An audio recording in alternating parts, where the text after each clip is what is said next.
Development. You don't like it, right? And it's a brother. Assalamu alaikum, everyone. We'd like to say welcome and welcome back to Masjid New Africa Center for Human Development's Talim and Sunday public address. Returning, we have our dear Imam Hayward Talib. Some of us refer to him as Sheikh Talib, with his presentation on a salute to the Honorable Elijah Muhammad, the man behind the men, part 2. So if you missed last Sunday, please go back and review it. It's on YouTube. And today, again, with part 2, you can also go back and review, inshallah, at the conclusion. Now, today, you're able to ask your questions. So please put your comments in the chat, and we can address those questions to Sheikh Talib, inshallah, at the end of the presentation. So without further ado, again, the man behind the men, sponsored by the AA Committee for Cultural Education. I present to you Imam Hayward Talib. Assalamu alaikum. Thank you very much, sister. Assalamu alaikum. Wa alaikum assalam. Bismillahir Rahmanir Rahim. Alhamdulillahi Rabbil Alameen. أشهد أن لا إله إلا الله وحده لا شريك له وأشهد أن محمدا عبده ورسوله صلى الله عليه وسلم. With Allah's name, the merciful benefactor, the merciful redeemer, praise be to Allah, the guardian, evolver, sustainer of all the world. Bear witness that none deserve to be served, worship, or obeyed except Allah alone. And bear witness that Muhammad is his servant and his messenger, the seal of the prophets, a mercy to all mankind, and the leader of the modern world.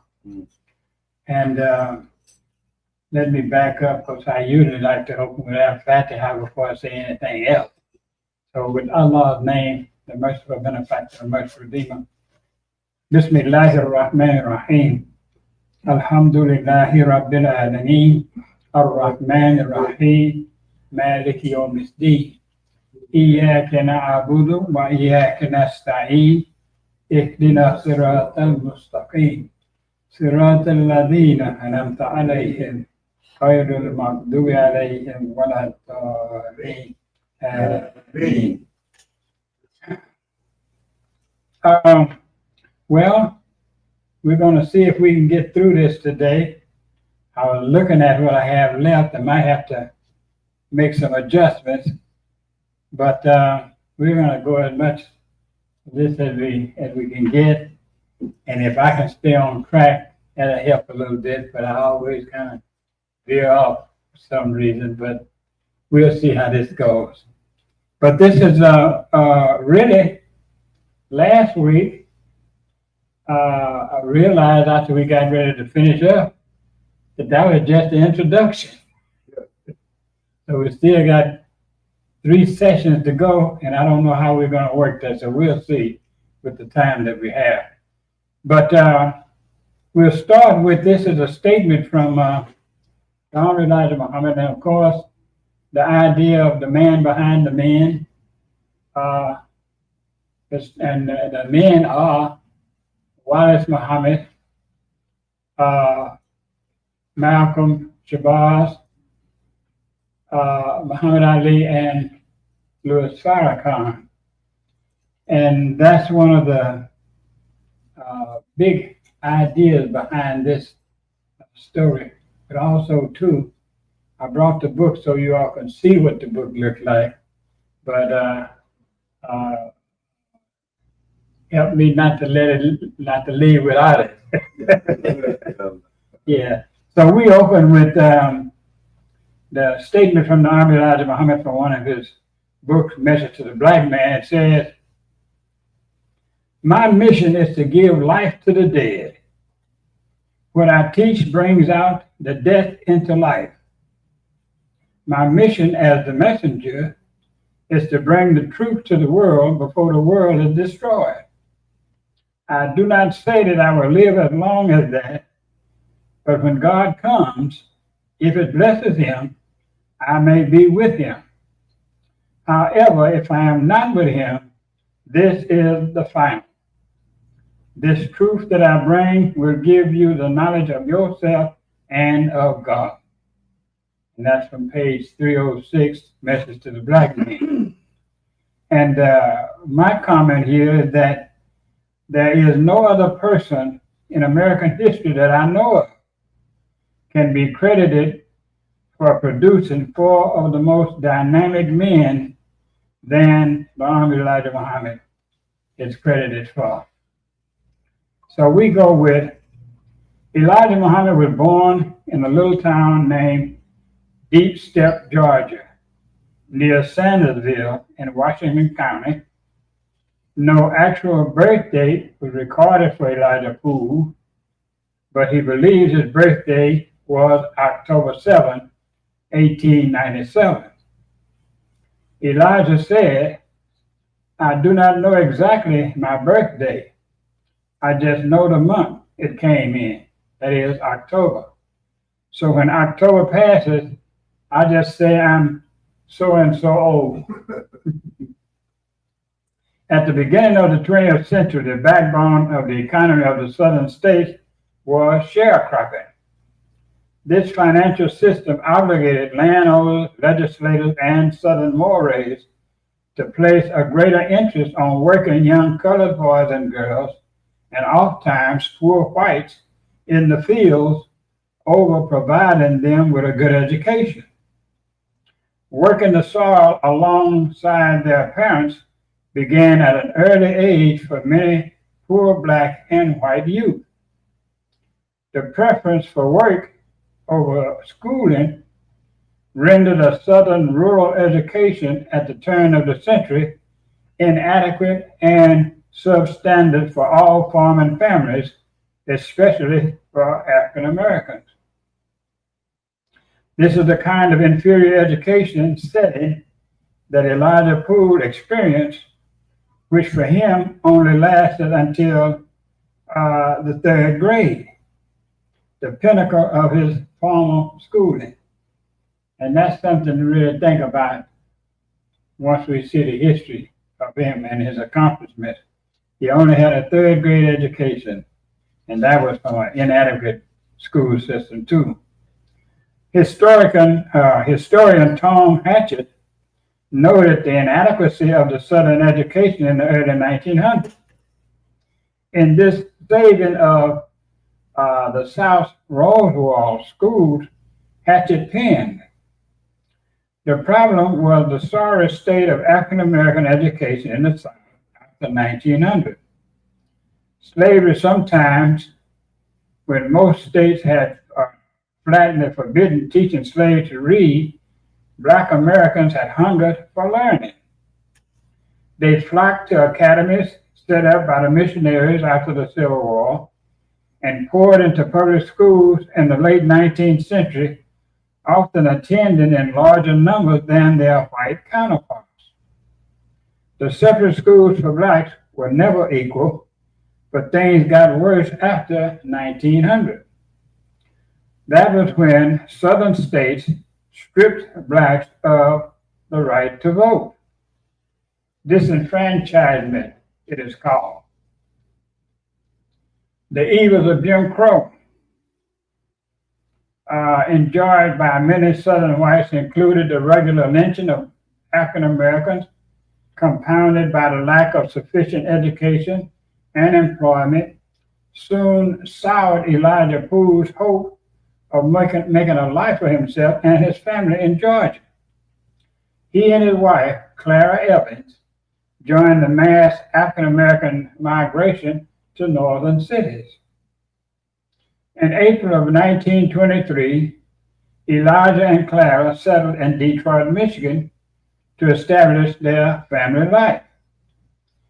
To Elijah Poole's dismay, racism also existed in the northern states. After years of working various jobs in Detroit, the Depression of 1930 further interrupted the lives of the Poole family. While struggling without such optimism to support his family, Elijah soon turned to alcohol to help him escape his misfortune and loss of pride. Circumstances began to change for Elijah and his family when he met Mr. W.D. Farrar, a foreigner claiming to be from Mecca, Arabia. And it says, thanks to Sister Clara.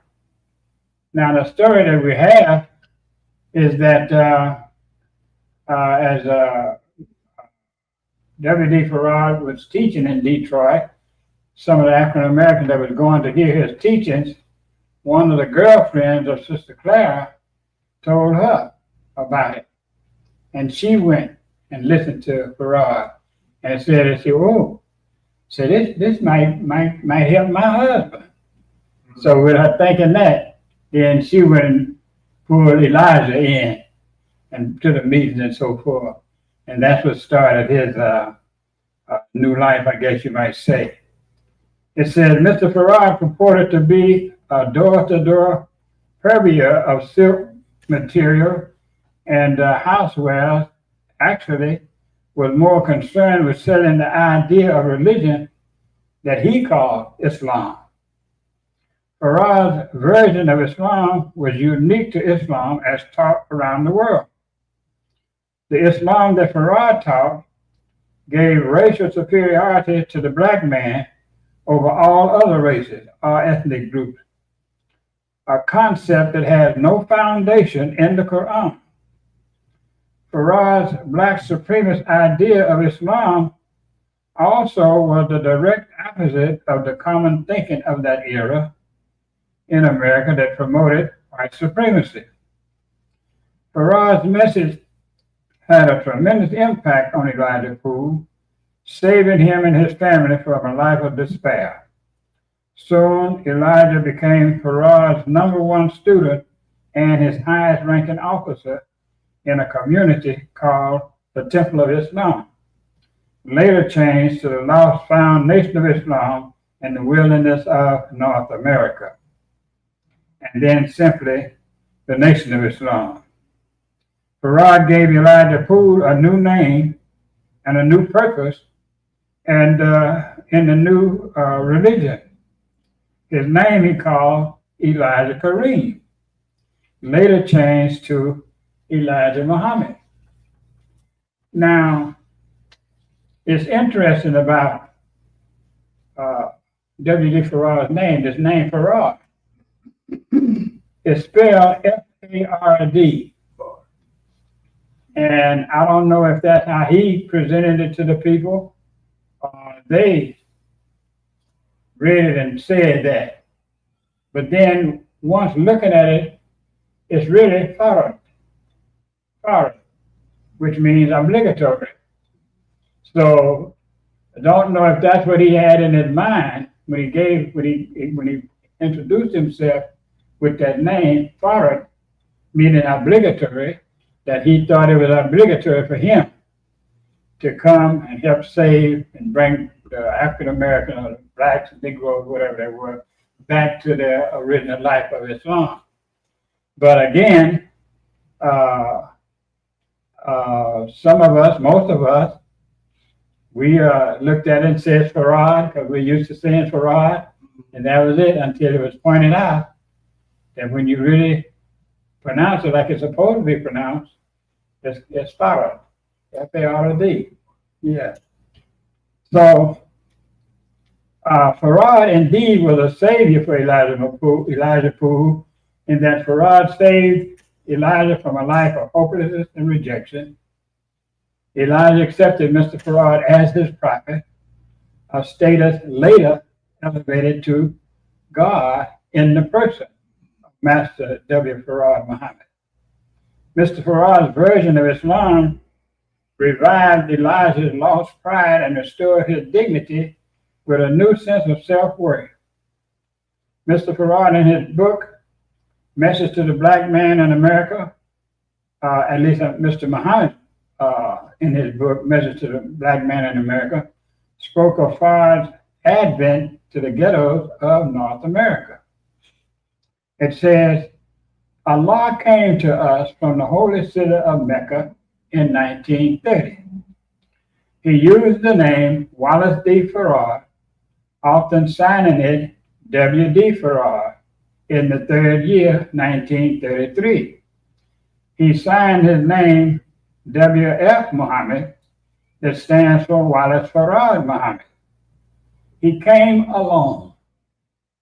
He began teaching us the knowledge of ourselves, of God, of the devil, and the measurements of the earth and other planets, and the civilizations of some of the planets other than the earth. Farrar's immigrant status made him an easy target for the police and their government officials who were dissatisfied with his racially based teachings. Farrar was forced to leave the United States of America. Before disappearing, Farrar left Elijah Muhammad in charge of the Nation of Islam and gave him a list of 104 books to study. The names of those books are unknown. Elijah said, "The Savior gave me 104 books in the congregational library to study on Islam and the history of Muhammad." Elijah Muhammad was a dedicated disciple of Farrar. In the estimation of Elijah, Farrar's teachings were supreme wisdom, knowledge that was to be studied but never doubted. The quote-unquote lessons or teachings of the Nation of Islam consisted of small internal publications that the faithful strove to memorize from 8 by 511 sheets of paper. These lessons titled were The Problem Book, First Student Enrollment, Lesson Number 1, Lesson Number 2, English Lesson Number 1, 14 questions and answers, 34 problems, and the actual facts. Mr. Elijah Muhammad extracted numerous lessons from the teachings he had received from his teacher that he used in the process of creating a new community.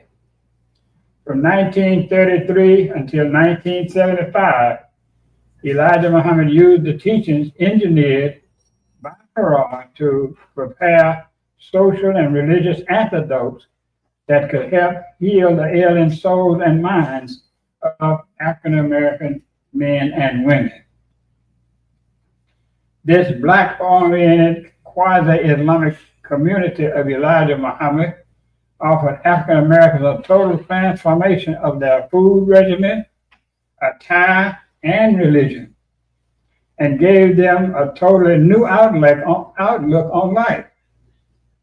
Elijah Muhammad's Nation of Islam overlooked no community need as he began establishing a nationwide independent school system and temples of worship.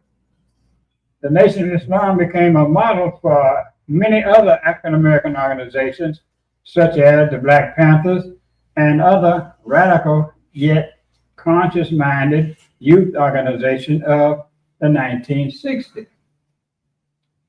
Without a doubt, by the late 1950s, Elijah Muhammad's leadership was well established and rooted in American history.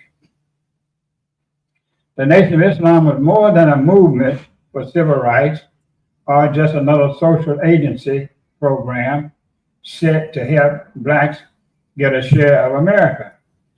The Nation of Islam was designed to attract the dissatisfied African Americans and reorientate their whole lives so that they would hunger for more than a mere secondhand share of America.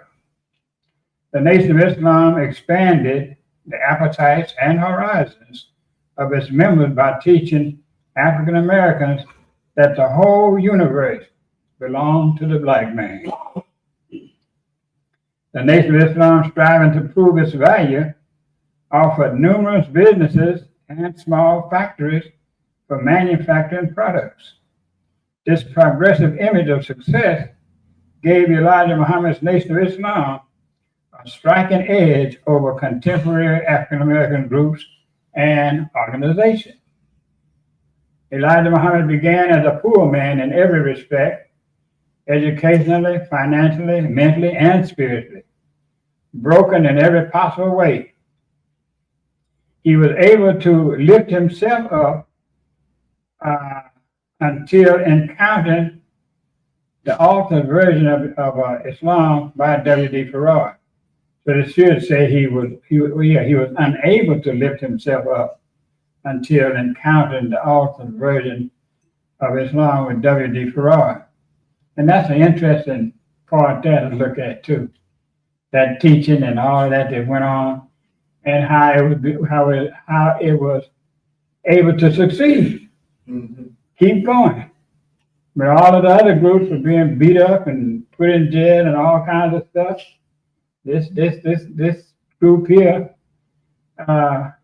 should have been right with him, but for some reason, he was able to stay alive and stay afloat till today.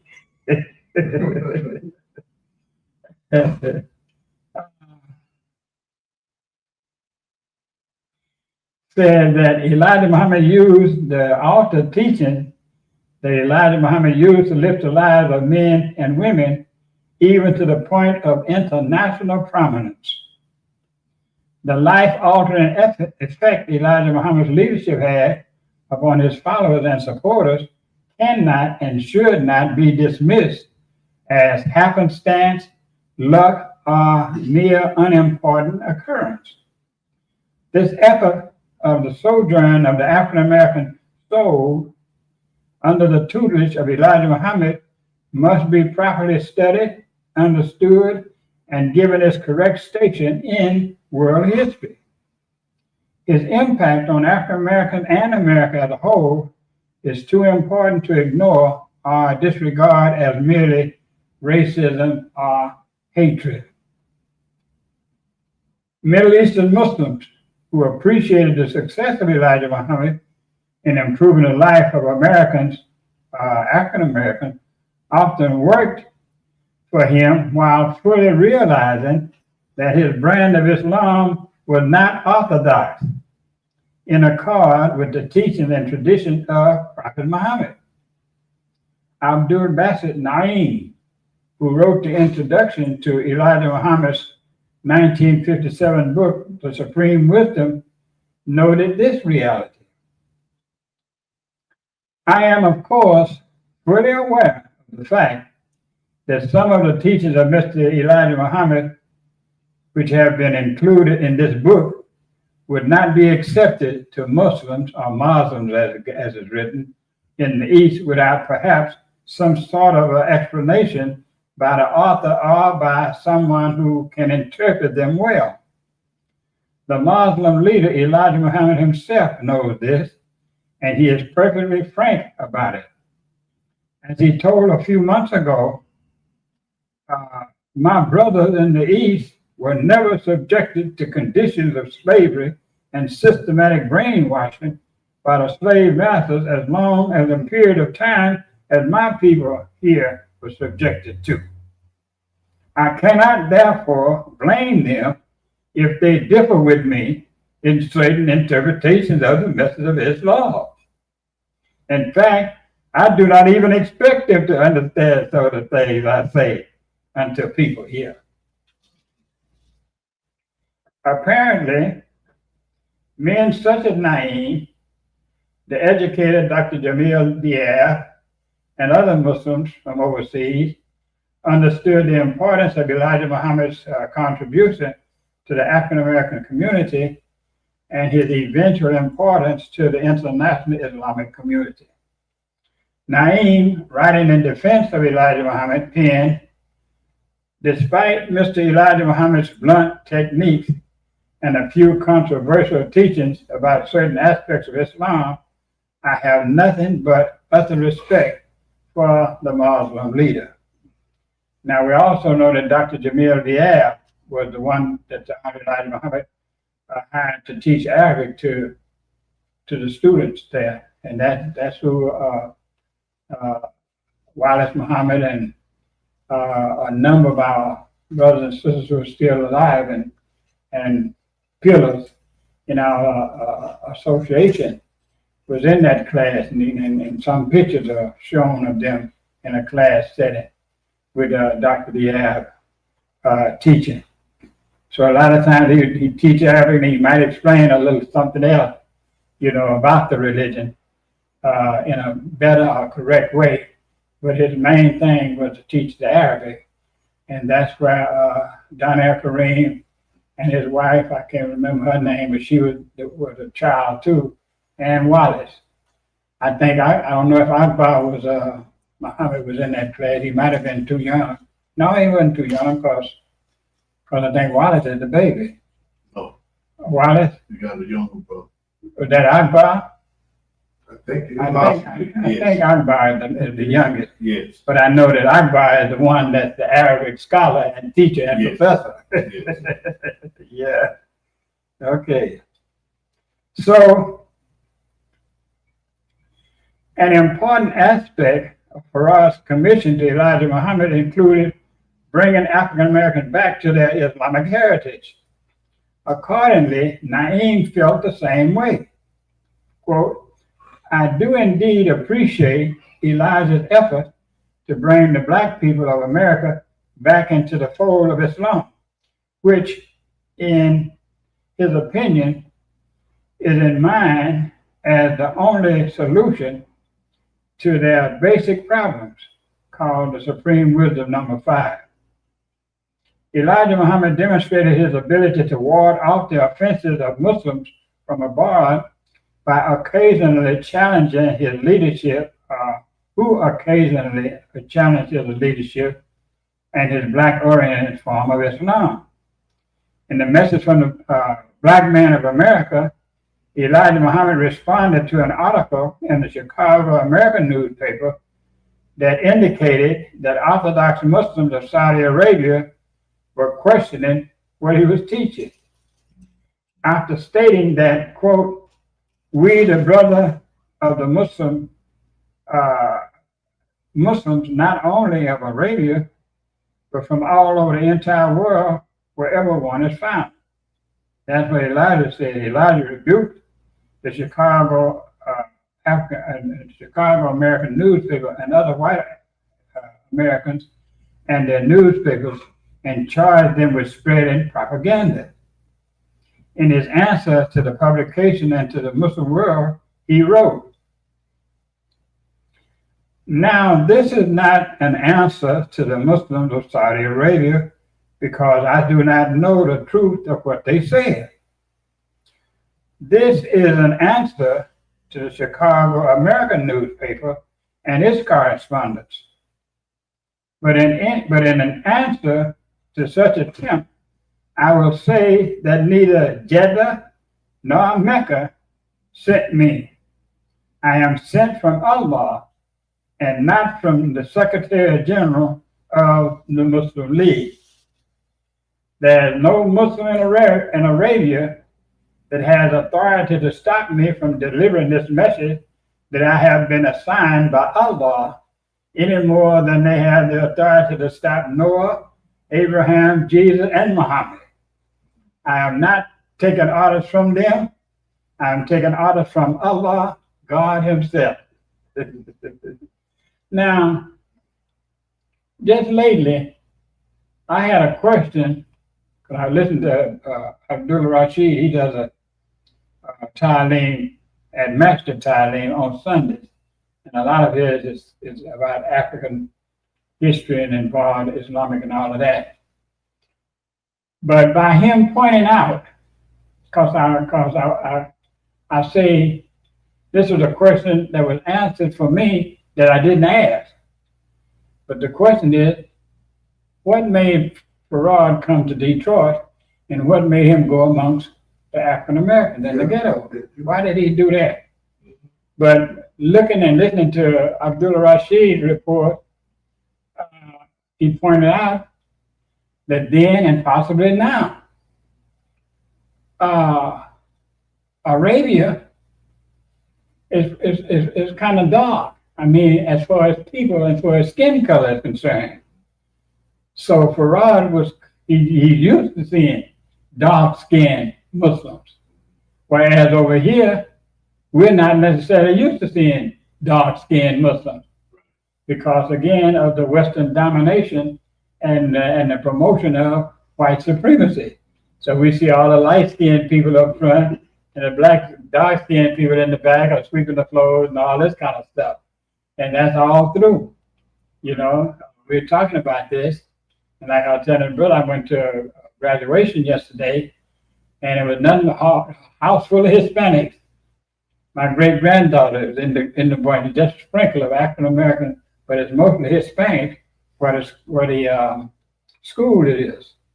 But also, too, we know that among Hispanics and among other folks, the darker skin or brown skin Hispanic have problems with the light skin Hispanics. Everywhere you go, the ethnic groups, they have problems with each other. If you got some that's light and some that's brown or dark, the brown or the dark gonna have problems coming from the light skin. But all of this is over years and years and years of promoting that idea of over the Bible presentation of light and dark, Yes. of white and black. Right. You know, it's talking about knowledge and ignorance, but for us that's been promoted things on the physical, we take the white to mean skin and the black to mean skin, when it's really talking about whether you got knowledge or whether you don't have knowledge. Right. You either light up here or white up here, or you're black up here, or dark up here, Right. you know. Right. But again, until Imam Muhammad came on the scene, we didn't have anybody breaking that down to us. So the majority of the people, church folks, they still read the scripture and they look at the idea of black and white, light and dark, as racial skin color and separating who's superior, who's inferior by who's ever light or who's ever dark. Because again, we are still, it's out there, it's under the cover, but it's enough. If you happen to peep under the cover, we're still having a problem with one of Noah's sons, Ham. Yeah. Yes. He was the one that saw his father naked, according to the story, and laughed at his father. And the other brother didn't laugh. They covered his father up and all that. And then when the father found out, he cursed Ham, but he didn't curse him directly. He cursed the descendants of Ham to be hewers of wood and carriers of water for their brothers. And it's been passed down that this has been a decree coming from God that's supposed to last forever. That the darker skinned people of the world are supposed to be the servants. They are the descendants of Ham. And especially those of us here in America, we're descendants of Ham. And so therefore we're supposed to be the servants to those lighter skinned. And the lighter skinned have heard this.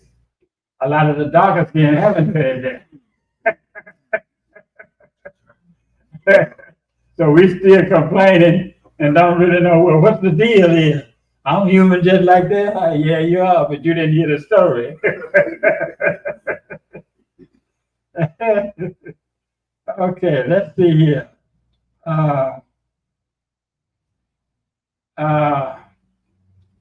Abdul Basit Naim was a regular contributor to the Muhammad Speaks newspaper, writing frequently in defense of Elijah Muhammad and the Nation of Islam doctrines. He often lauded the progress and benefits of the Nation of Islam, while strongly criticizing white Americans and the so-called Negro integrationists and preachers of Christianity. Naim's writing style and content was very much like any other minister of Elijah's Islamic following. For thousands of men, the Honorable Elijah Muhammad not only became a father figure, his Nation of Islam served as an association that brought many of them into manhood. The Fruit of Islam men's group provided rites of passage into manhood for many otherwise wayward African American men. Mr. Muhammad's Fruit of Islam and its discipline made many disenfranchised men for the first time in their lives feel like complete men. The proof of that Elijah Muhammad's strategy for alleviating pent-up anger from African American males worked has been shown by the fact that job performance of his followers always excelled other African Americans who worked the same job, even under the same white boss. He taught his men to hate no one, to never steal, lie, or cheat the employer out of a full day's work. Elijah Muhammad's Fruit of Islam fulfilled what Shanette Harris observed, quote, a black male masculinity and same-sex friendship that function as a means to protect one another from racism and other societal defects.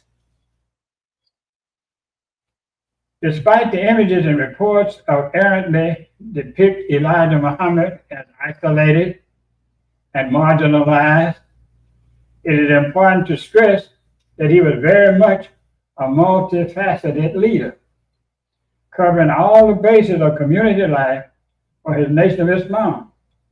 He built bridges, relationships in the business, and education nationally and internationally. Often he quietly gave charity to many African American causes and concerns. And I say that discipline, that stiffness, a straitjacket, you might want to, that's what Malcolm called it. It was a straitjacket religion. But I credit that for those of us who are in the association of the Imam W.D. Muhammad, and many of our brothers and sisters who made the transition from the Nation of Islam to what I call Islam proper, for us being able to have a little bit more discipline about ourselves than our brothers that come from overseas is because of that discipline that was handed in, or beat in, or whatever you want to call it, to the brothers and sisters in the Nation of Islam. Because when I came in 76. So a lot of that was still there. You know, they had me all. Yeah.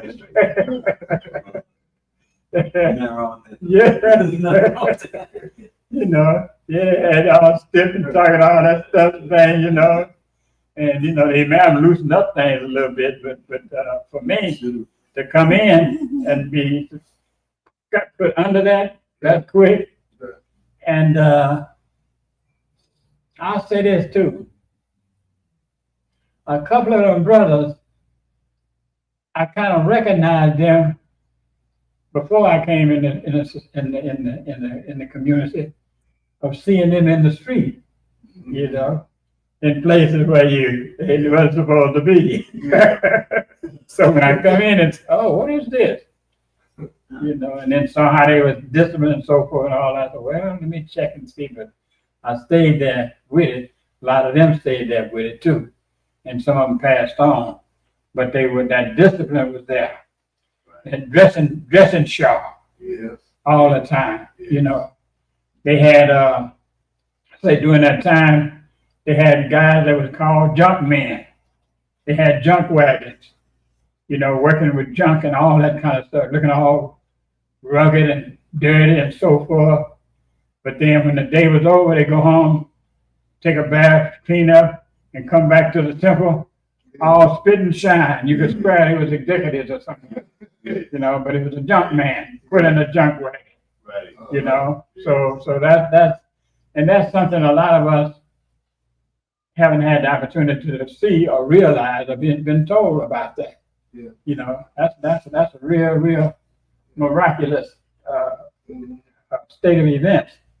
And it rubbed off on me a little bit because before then, Said like on Sunday, I would just dress any kind of way.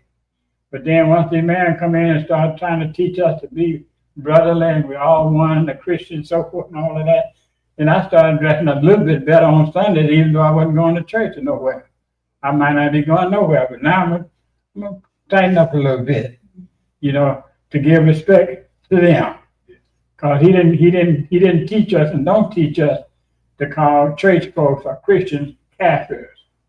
We don't call them Kafirs, disbelievers and all of that, because we know better when it goes deep, you know, and all of that. So anyway, Muhammad Sadiq, the former director, Clark X, of the Nation of Islam's New York City University of Islam Elementary School, stated that in 1968, the leading educators of the Nation of Islam had been invited to come to Chicago for a national meeting at the home of the Honorable Elijah Muhammad. At one of the evening dinners, the Nation of Islam educators was joined by a group of civil rights workers led by Julian Bond, who had made an appeal to Mr. Muhammad for financial assistance needed to bring the delegation from Atlanta, Georgia to Chicago for the 1968 Democratic Convention. Sadiq said that Mr. Muhammad told Julian Bond, "Well, Brother Bond, you know I'm a poor man. I don't have any money. The only money I have is the money that belongs to my followers. This is not my money. This is their money. So I cannot accommodate you." Then Sadiq shared that the Honorable Elijah Muhammad said, "But we have a representative group of them here now. If you would like for them to vote on that and make a decision, render you a decision, then I'm willing." Sadiq recalled Julian Bond's response, "Yes, sir, Mr. Muhammad. If they would do that, I would appreciate it." The Honorable Elijah Muhammad replied, "Well, if it would be right for each one of them individually to express their opinion whether they want to support you or not." And this note here says, despite the common perception that Elijah Muhammad is often thought of or depicted as an autocratic ruler, on this occasion he demonstrated the Islamic democratic practice of group consultation called shura. In the Quran, chapter 3, verse 159, and it goes, "And consult in affairs a moment. Then when you have taken a decision, put your trust in Allah. Allah loves those who put their trust in Him." Mr. Muhammad went around the entire table, stopping at each individual for their comment and whether they support Julian Bond's request. Sadiq and the majority of the educators gave their approval for supporting the request for financial assistance, reportedly a figure of $50,000 or more. Julian Bond recalls a lesser figure of $3,000. "Yes, sir. He gave me $3,000 cash. It was in $100 bills." At that time, I had never seen that much money at one time in my life. Said after the educators from the Nation of Islam had voted, the Honorable Elijah Muhammad and Julian Bond had the following conversation. The Honorable Elijah Muhammad said, "All right, it appears that the overwhelming majority of my followers have supported that. So they choose to give you some money. So Mr. Bond, that is fine." Then he went on talking to him and said, "Now, I know you don't want a check from Elijah Muhammad." Julian Bond said, well, Mr. Muhammad, I'll take a check from you if you want to give me a check." Elijah Muhammad said, "No, that's okay. You come back in the morning around 10 a.m. and you be here at 10 and I'll give you cash." Julian Bond said, Thank you, Mr. Muhammad. Thank you very much. And Mr. Muhammad said, no, that's okay. Thank my followers. There are other accounts of Elijah Muhammad's charity going to other outside of the Nation of Islam, including his giving money to post bond for many who were jailed during the many civil rights movement demonstrations. Malcolm X Shabazz often described the Honorable Elijah Muhammad as a man like Moses. As Moses had to split the Red Sea for the Israelites, as reported in the book of Exodus, Nation of Islam members believed Elijah Muhammad was splitting the sea of racism and despair to forge a way for his people to cross to safety. But as with Moses, Elijah could only lead the people to, but not into, the promised land.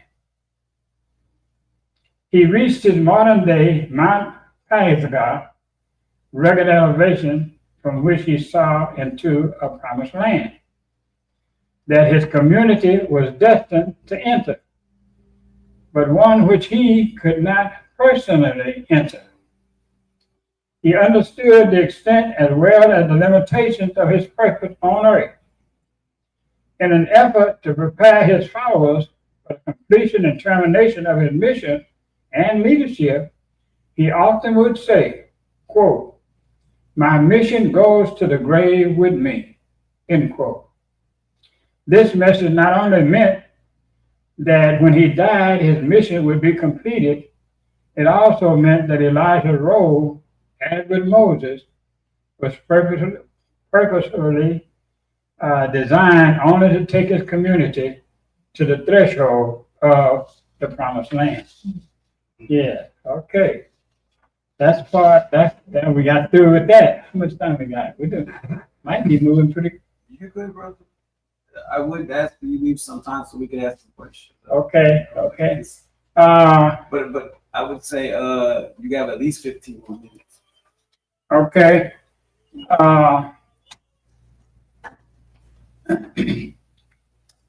I'm gonna the last part that I have is the do for self.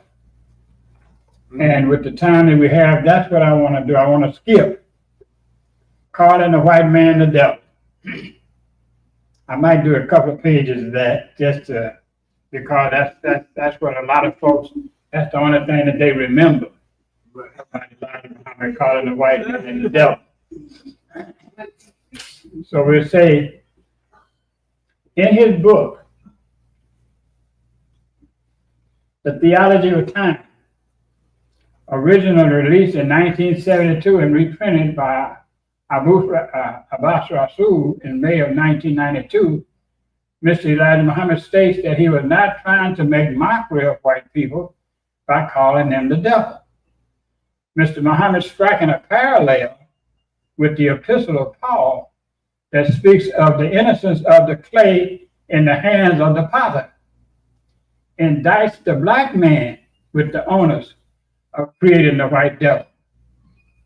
By analogy, Mr. Muhammad is saying that the white man, the innocent clay, is not responsible for his mistreatment of black people.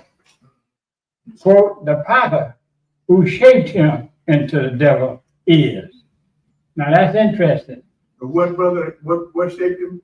The potter, you have people that make pottery. Working with clay. They're working with clay and make pottery and so forth. Mm-hmm. So he's saying that the black man is the potter working with the clay, and the clay that turned out to be the white devil is the white folk. Mm-hmm. So the white man was created by the black man. Oh. And let's see here. Yeah, let's see, it says,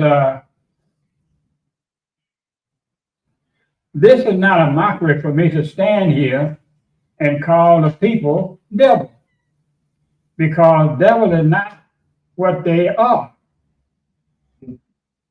Oh, no, I'm talking, because devil is just what they are. If any mockery should be done, it should be done to us, for what we have made or created. The God of the black man should be responsible for the mockery. I want to give the truth. They didn't make themselves. We made them.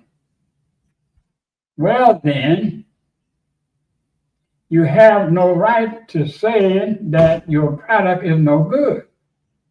If you made it no good, then don't blame what you made for being no good. I know I'm coming to you in a way that you didn't think I would come. We are here to tell the truth. So that's the big thing there. And, it's a whole series of how that went. I think over 6,000 years and all of that, taking the black and the brown and keep Call it grafting. Yeah, grafting, lighter skin, Yes, till they sir. come up with the white man. Right. And this is Yakub's grafted devil as the history goes. Yes. Yeah. So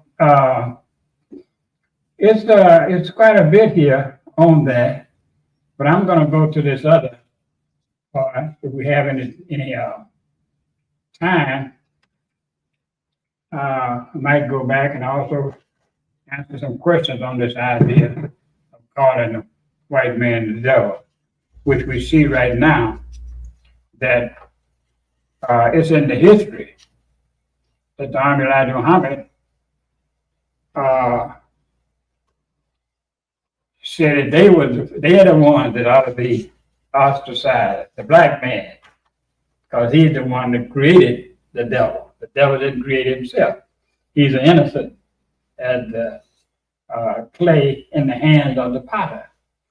So it's a whole lot to that in this history and so forth that shows where it's more of a psychology that he was using more than an actual truth.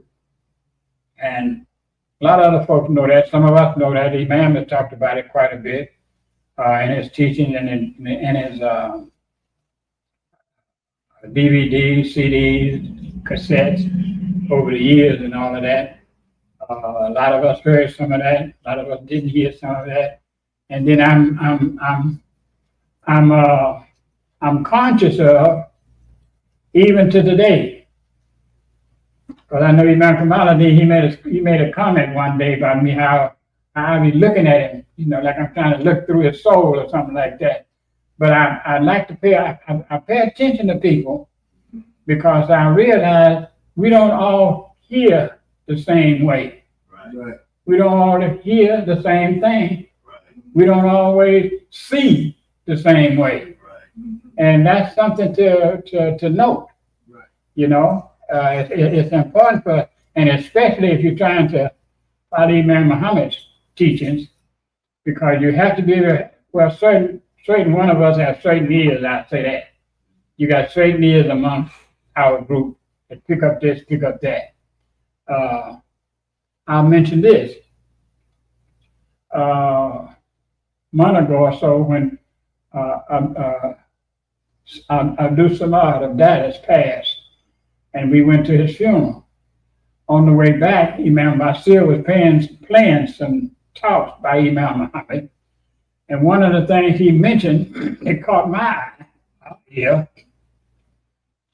He said that, talking about the idea of the Nation of Islam was to go fishing. Go fish, go fish and bring in the dead.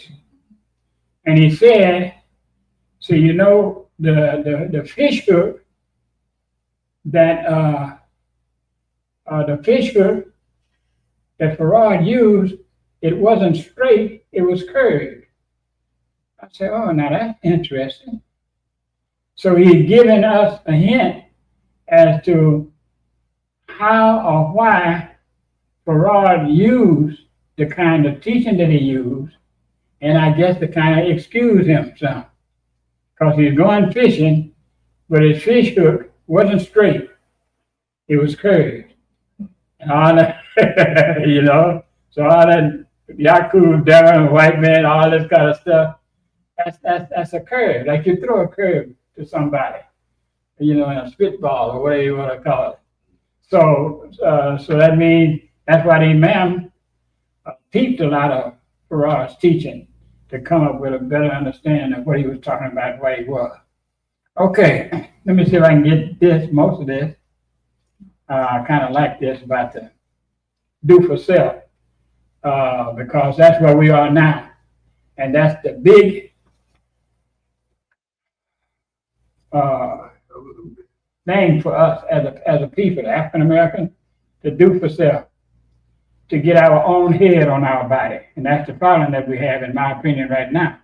With all of this education and money and influence and stuff that we have, we still don't have our own head on our body. We haven't recovered yet from this system that was in slavery. Say during slavery, the slave master took total responsibility for the whole life of the slave. When to eat, what to eat, when to get up, when to go, what to work, what to wear, what not to wear, who to marry, all that kind of stuff. He even took the children away from him and sold the children and all that kind of stuff. So he took over the whole life of them. And I hear that still coming from us. With this word, they. They won't let us do this.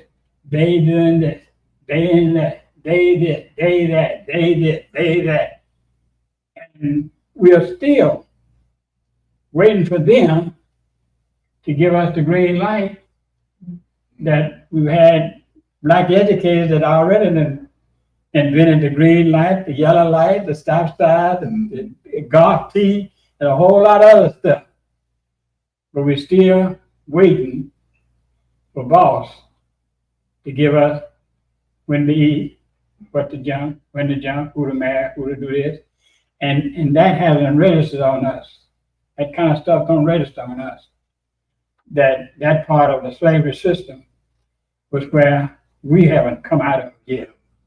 That the man took over the whole running of the life of the slave. He didn't have nothing to say about his own life. It was always them. The same thing with us, in my opinion. Okay. In my opinion, one of the teachings of the Honorable Elijah Muhammad was that more beneficial than calling the white man the devil was the do for self teaching. The do for self teaching also included the Honorable Elijah Muhammad encouraging his followers and sympathizers to come out from under their quote unquote slave master's name. The concept of name, as used by Mr. Muhammad, meant more than just the letters or the sound that spells or articulates an individual's name. It was more than a mere word or title that one may respond to when they heard their personal name called. For Muhammad, your name includes the social, ethnic, religious, and historical connections associated with it. He said all nations on the earth are recognized by the name by which they are called. By stating one's name, one is able to associate an entire order of a particular civilization simply by name alone. When it came to African Americans wearing European names, particularly surnames from their families of former slave masters, Mr. Muhammad understood this to be a pulsating vestige of slavery. He wanted more for his followers than a leftover reminder of servitude, something better than a name derived from slavery. Repeatedly, he reminded his followers to do for self. And I had to remind my sister-in-laws and some nieces that I run into in Galveston, they knew I'm from the Boxley clan, and I changed my family name to Tyler, but y'all keep in mind, I'm still part of the Boxley clan. I don't get no funny business. But I had a kind of easy road to that because I didn't have a relationship with my father. I saw him maybe twice in my whole life. I'm in Houston, he in Dallas, and didn't see him about 2 times, I think, my whole life. So, upon becoming a registered member of the Nation of Islam, the Muslims surrendered their quote-unquote slave name in exchange for a surname X, a placeholder for the unknown, pre-slavery name. And the X in an alphabet in an algebra symbolizes an unknown number or value. The X as a surname represents the bearer's unknown Islamic or African family name. Out of respect for their parents, members of the Nation of Islam kept their given name, as with Yusuf instead of Joseph, or Yahya instead of John. And I kept Haywood. I thought about changing it, but I just kept Haywood. It's turned out, I guess, all right. The Nation of Islam practice of retaining first names is a sign that it was not Europeanized names that most disturbed Elijah Muhammad, but it was the keeping of the surname that most likely came from a former slave master. Earning an X was an honorable and a sign of renewal. The teaching of the Honorable Elijah Muhammad, notwithstanding their racial underpinnings, provided his followers with ideals and programs for uplifting African Americans without seeking the approval or acceptance from anyone except God. There are many other leaders in contemporary and historical African American communities who sought God as their main source of help and security, but few had a functioning community life that was as independent and well equipped as Elijah Muhammad's do-for-self Nation of Islam. Wallace D. Muhammad, Mr. Muhammad's son, also applied the do-for-self philosophy, wherein one proceeds forward towards an objective regardless if it satisfied the status quo. It is through Wallace that Elijah Muhammad's influence indirectly reached the minds and souls of the world's religious leadership. Imam Muhammad, the successor of the Honorable Elijah Muhammad, quietly yet effectively introduced many Quranic-based solutions to many problems in America and around the world, contributions that often reflect a conscious connection to the teachings and disciplines he learned from his father. Without seeking permission or approval from any race or established religion, Wallace set out to remove the crippling effects that resulted from using racial images to portray the divine. He created a movement called CRADE, the Committee to Remove All Images That Attempt to Portray the Divine. When CRADE began, America's dominant iconic image of God was white Caucasian. The angels were predicted in white skin. Jesus and all the prophets were predicted as white. Even the hand of God descended from the clouds was white. Any dark-skinned image in Christianity was sinner, exemplified in the artist's rendering of Judas, the one who betrayed Jesus. And I'm gonna read the CRADE and then stop there. And if you all ever seen any of these pictures of the so-called Last Supper, you will see one of those disciples in there. It's a little bit darker. He looks funny than all of the others. That's supposed to be Jesus. I mean, Judas. Yeah. And if you haven't noticed, my son got one. I don't know if he got it down or paid any attention to it, but this picture of the hand coming out of the sky, and the man laying here, and those fingers touching. The Sistine Chapel. Yeah, that's God. And Imam taught. I got a piece on the index finger, what that means. And that's that index finger coming out of the sky, supposed to be God, giving Moses revelation. And both of them, the man is white, the hand is white, all of these kind of things. All the little sly things that you don't see. So, In August 5, 1983, issues of the American Muslim Journal reported in cities and towns around America, Bermuda, and throughout the Caribbean islands, trade groups were established to peacefully carry signs and pass out literature that asked, quote, what would happen to the mind of Caucasian people if Bilalian African-American people would suddenly come into power with their mentality, with love for their religion? What would happen if Napa-headed Black Jesuses were put all over their land and throughout their homes and in all their churches? What would happen to the minds over a period of 300 years if they kept coming to churches and seeing our images as their Redeemer, seeing our image as their prophets, their apostles, their angels? They would be reduced to inferiority because the image before them of the supreme model of superiority would be Black, not white. If we don't want dope in our communities, how much more should we be against a Caucasian image of God that makes Bilalians, Blacks, think inferior and act inferior and make Caucasians equally artificial? So I'll stop right there.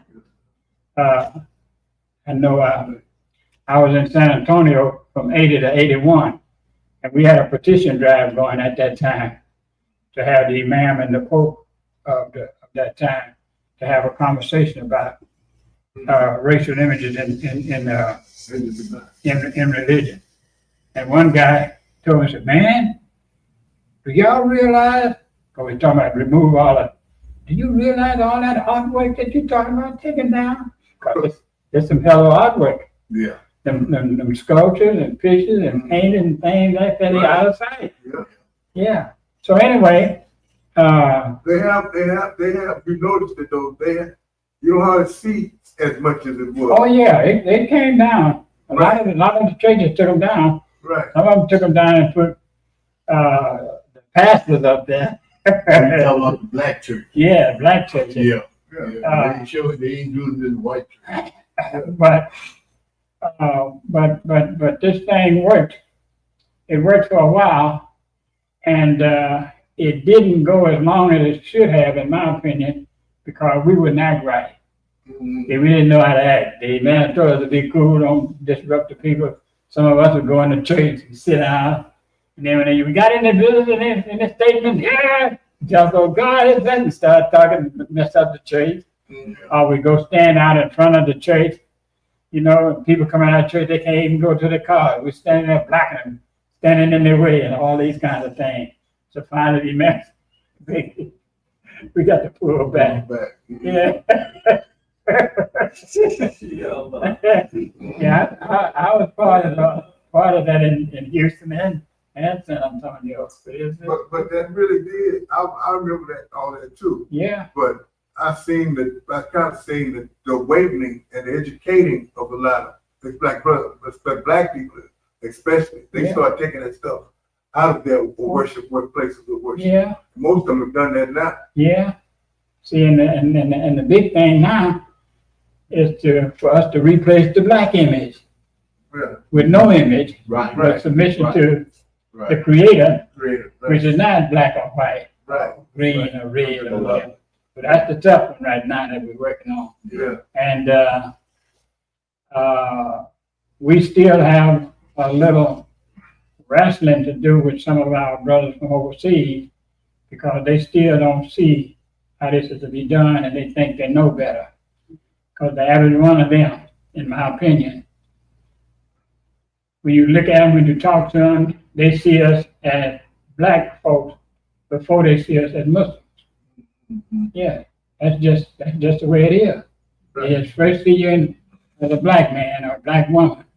Then when they get to talk, oh, you Muslim? Yeah, can't you tell? Yeah. But anyway, are we supposed to have questions or something on the chat or whatever that is? They can hear us, but if there's no one there, the sister will let us know if someone puts a question. Okay. So, questions, comments from us? See, I see what he was talking about, too, about it, because my daddy was born in 1920. Yeah, He couldn't read or write, yeah. you know. And I wanted to know, could Elijah Muhammad read? Well, evidently he taught himself to read, because I think the man say Elijah taught himself to read. But just looking at that history, he was kind of an exceptional person to have a third grade education Yeah, and to build this, yeah. they call it empire that he did and had that success.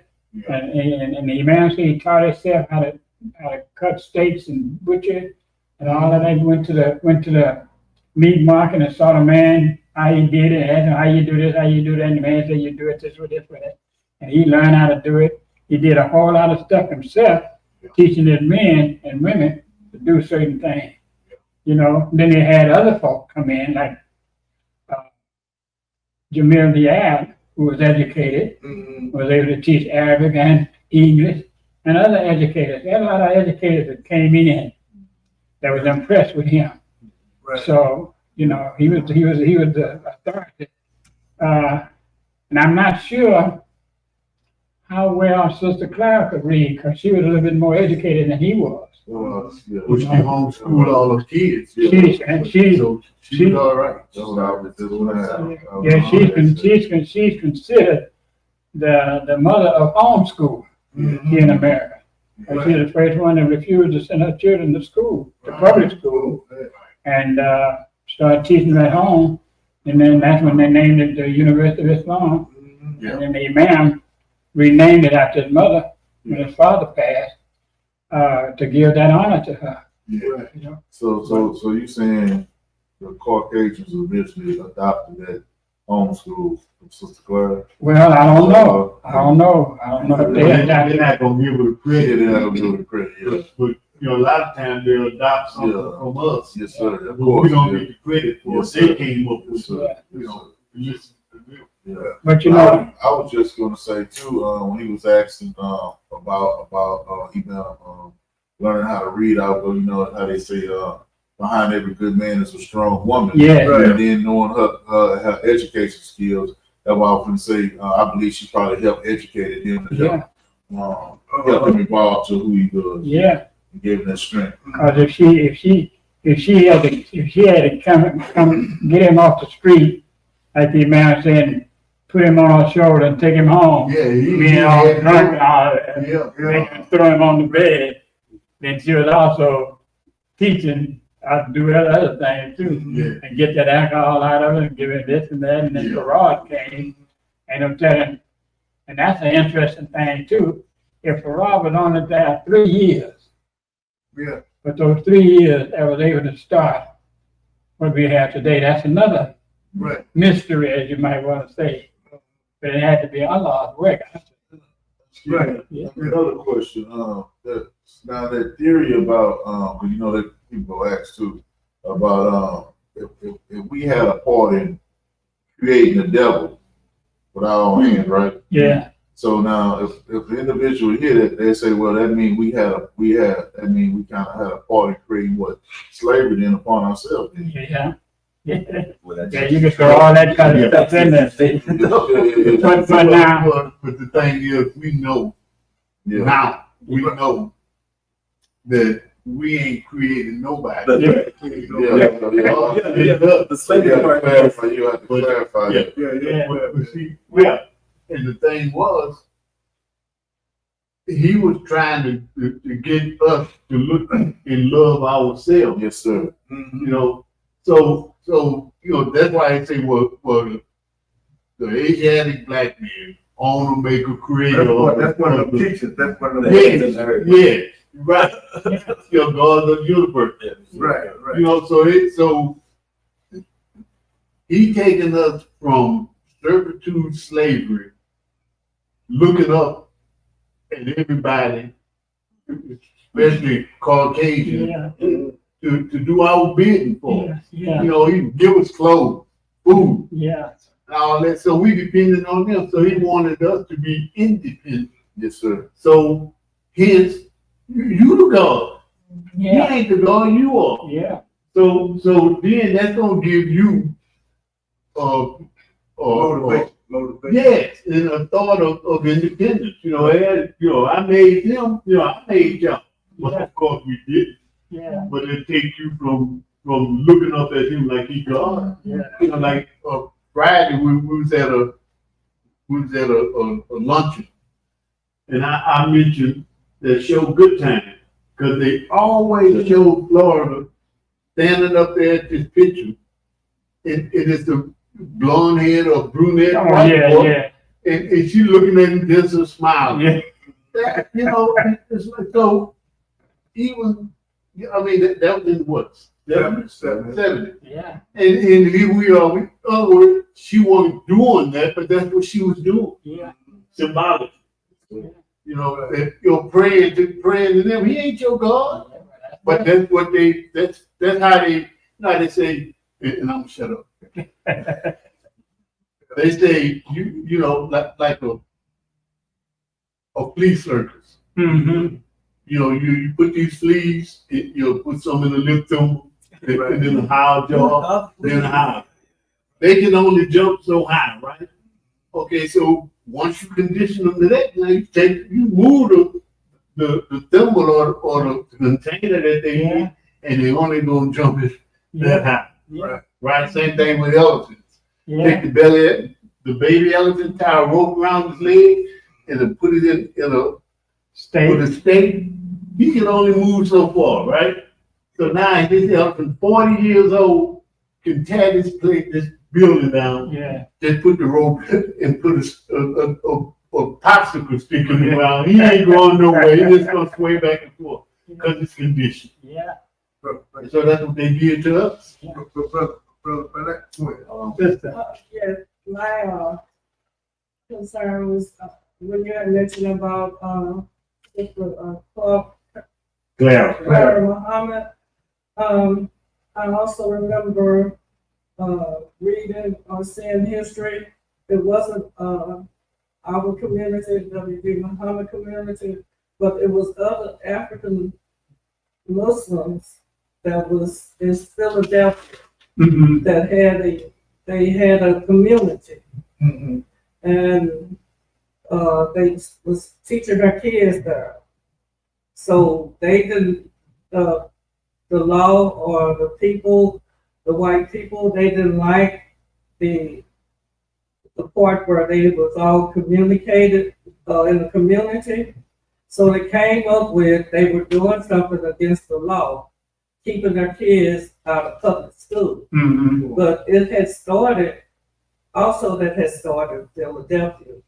So for me, living where I live, I didn't realize that there was other Muslims besides African American Muslims that was in the north. So, and I'm seeing that now. Yeah. But they also had schools there too. Yeah, right. They arrested them. It was a big route in Philadelphia where they didn't have any guns or anything, but they was trying to protect themselves. Yeah. The people getting arrested. Yeah, when they burned down all the places. They burned down. Right. Yeah. Yeah, see, that's the other thing. And all of that happening, and they still was able to, Elijah and his group was still able to keep moving forward. Yes. Because also, too, see, now this stuff that we're talking about taking responsibility for making the devil and all that, see, that stuff was kept in-house. Yeah. It didn't come out in the public. Right. Okay. Because I'm wondering with some of this, because I got me some time at Shape Center at the end of this month and first. Now I'm gonna do some of this. I don't know how much to do that. I'm gonna send an invitation to Nation of Islam brothers, Masjid, for them to come and all that. Right. But some of the stuff, it was all kept in-house, and you put that out there in the public. Some of them are kind of brace against that, and try to talk it and so forth. But again, the Imam had put it out. He put it out all these years that he's been talking and teaching and all of that to let the world know and everybody else that's listening that a lot of that stuff was symbolic, and it was more or less kept in-house. They didn't bring that out. They talked that out in there. Yeah, And when they came out, it was a different thing. yeah, You know, yeah. even being superior to the white man, but then going to work for him and giving him a full day's work. Yeah, You know, and not Yeah. cheating him and all these kind of things. yeah, But if you listen to them on the inside, they should be coming out trying to take over the place yeah, instead of being a good worker and all of that. right. So it's real interesting. Yeah, it's interesting. And for us to, it's interesting for the African American to know some of this too. Yes. First of all, brother, ma'am, thank you very much for coming, delivering this beautiful message. Yeah. And there's so much in it, right? There's so Yeah. much that we can continue to talk about. This is beautiful, it's great. It's just a start. So we will definitely have you back to elaborate some more and pick up on that, so don't feel like Okay. we're just going to drop it and we're going to continue this discussion. Okay. With that said, what do you want people to take away from this topic? If I'm just someone, I'm looking on, scrolling on the internet, and I'm come across it.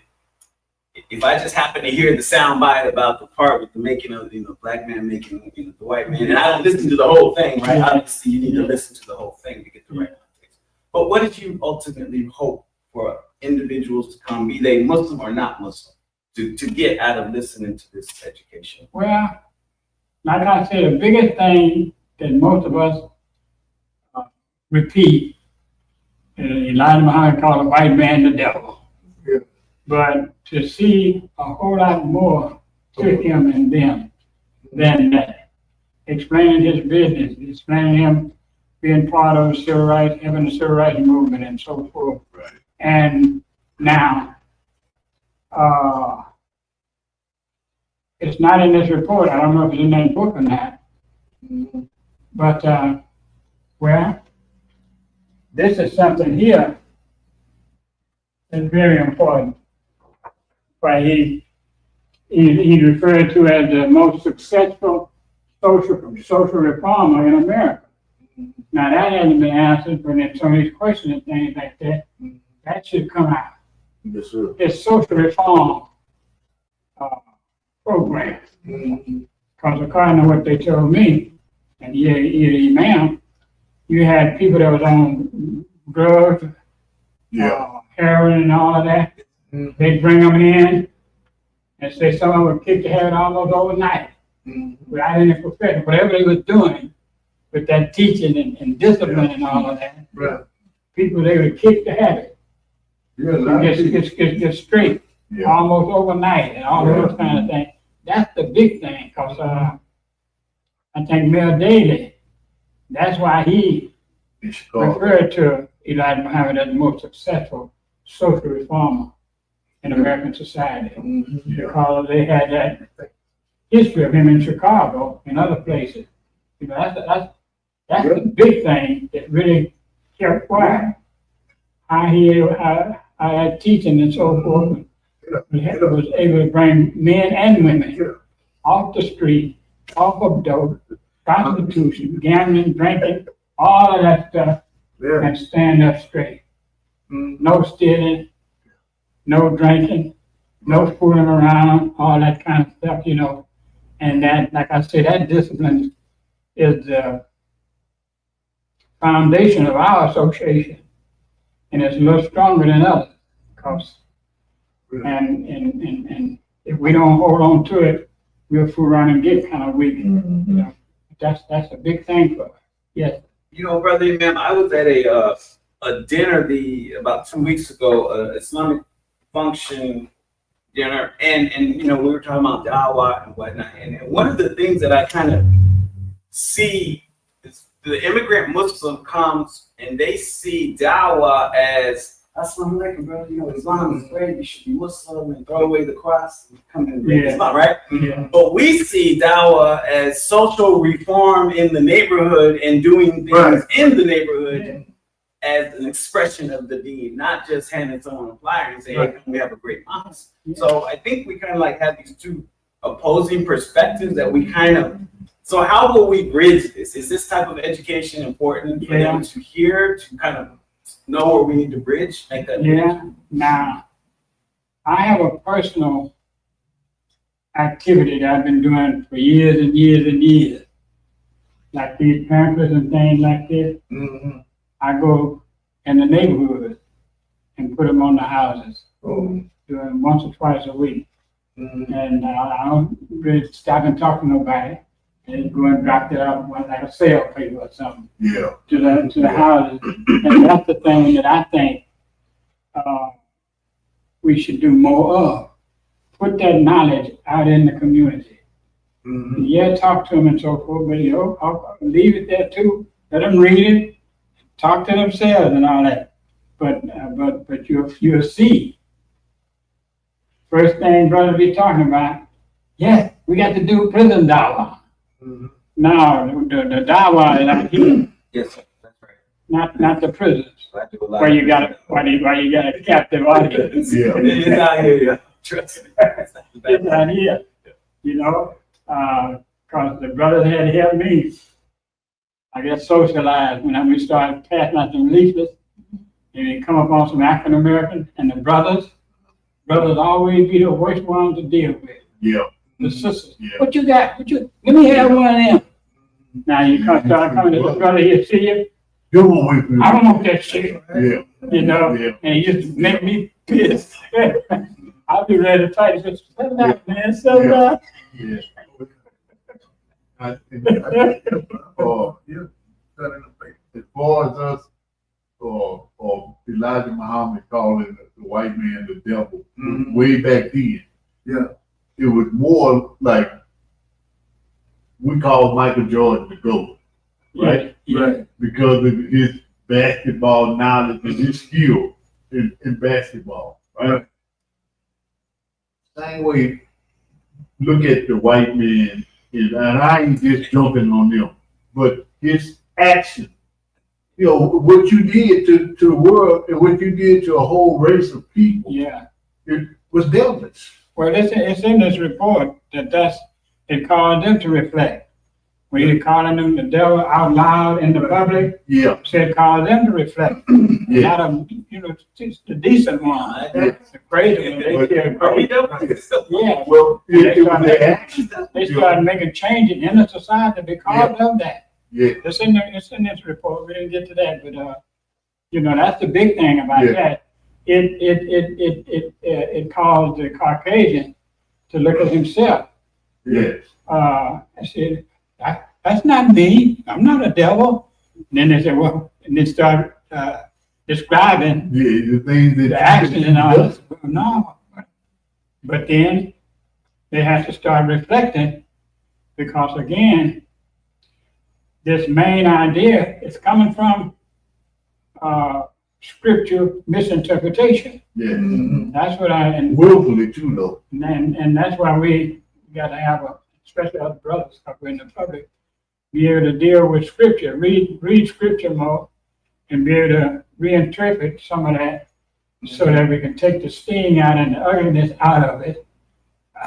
Number one for me, if we can get people to understand that most of those women in the Bible are not talking about female women, it's talking about a community or a society, then we'll have a better relationship Yes. with the women. Yes. You know, but like it is now, we read it everywhere you look. The woman is messing up. She called, give it her son, go against her husband. Yeah. Give it her son to go against his daddy. Eve messed up the man, eating the apple, eating the fruit and all that. Yeah, You know, Delilah, she cuts off Samson's hair. right, It's always the woman doing something, right. but nobody is telling us that this is symbolic, talking about communities or societies, Yes, and the husband is the prophet, and you see what a society is being conditioned to go against a husband. Our Yeah. society is being conditioned to go against the prophet. Yeah. And that's the story that's being told, but it's under the cover and all of that, you know? So again, it's a big, interesting job. You know? Yeah. Brother, No, before we go, brother, I would like to share this. You say Elijah Muhammad's first temple was Detroit. Yes, Okay. yes, Then it was Chicago, temple number 2, Chicago, temple number 3 was Milwaukee. yes, You know, but I'm saying then temple number 4, I think Philadelphia. All those temples, early temples were started back east. yes, Okay. I went to San Diego in 1970 after the messenger passed. 75, I went to San Diego. When I got to San Diego, the temple was temple number 8. Temple number 8. So it was a lot of real old pioneers there, the temple number 8, brother. And I got to talking to some of them, and I got a lot of history from, especially a brother named Yusuf Abdullah. And even one thing he stressed to me was, he said, remember when the time, he said, remember 1930. That's what he used to always tell me. He said, do you remember the condition of people back then in 1930? No, I wasn't here. But he was just trying to get me to see how racial and dangerous for Elijah Muhammad to be teaching that the white man was up. In other words, they chased Elijah Muhammad for 7 years. Trying to kill him for 7 years. That's how he ended up in San Diego to start temple number 8. yeah, He ended up in San Diego. Just to elaborate just a little bit, you're talking about the era post-civil rights movement. You're talking about the era of Ida B. Wells and, Frederick Douglass had just maybe died, and he had started this anti-lynching. They were on this anti-lynching program because they were hanging so many people throughout the United States, lynching people. And lynching don't mean hanging them in a tree. Lynching actually means the whole group just grabbing them up and doing whatever they need to do. It doesn't have to be out the tree. So there was that era where they would just scoop somebody up and that's where the word picnic came from and barbecue came from. That whole it came from. That active line in the Negro, picking the Negro, and we all hang out through the afternoon and enjoy it. And it was a community event, so they had to overcome this. They gonna dress up and it's gonna be a hanging over. So you had a whole culture that he had to create a culture to overcome a culture. It was like the very psychology. and those people were real savage during that time. They were in Stephen fame, but they were still savage and still being misinterpreted scripture.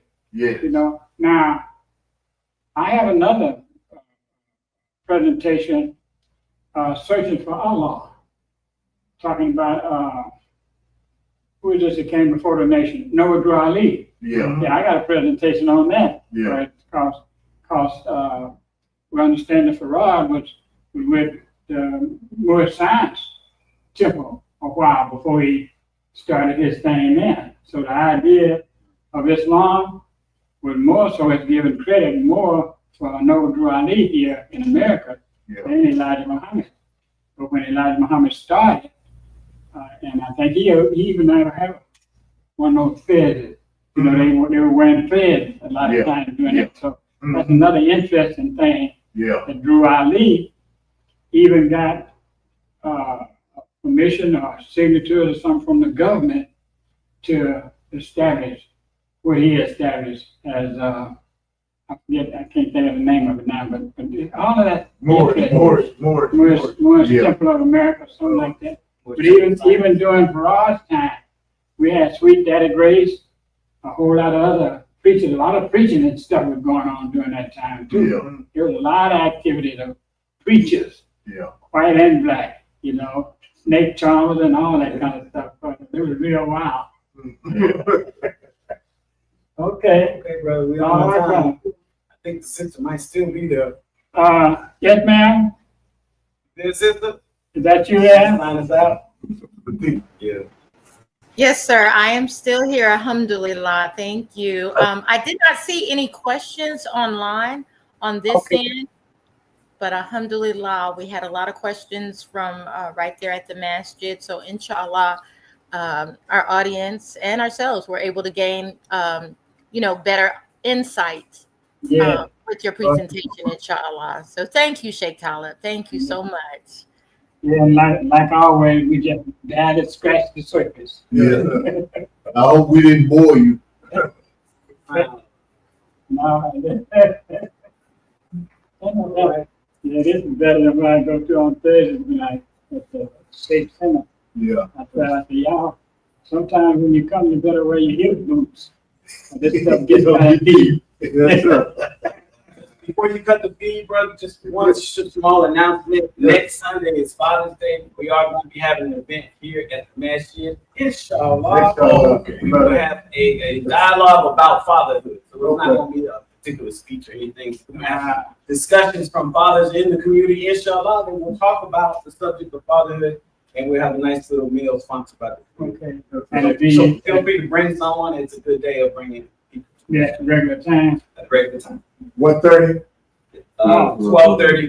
12:30 to 1:30. See, when you called me, I'm thinking today's Father's Day. Uh, So I've lost that now.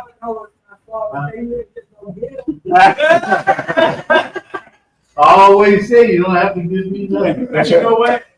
No, brother, I would never get you like that, bro. You always have a week. Brother, we through? But this, you know, I mean, I'm just saying that Assalamu alaikum. I really don't know what, you know, So we out, sister. you know, that. All right, then. All Thank right, you. well, Thank you very much, Sister Latifa. I'm sorry? Thank you very, very much. Man. We thank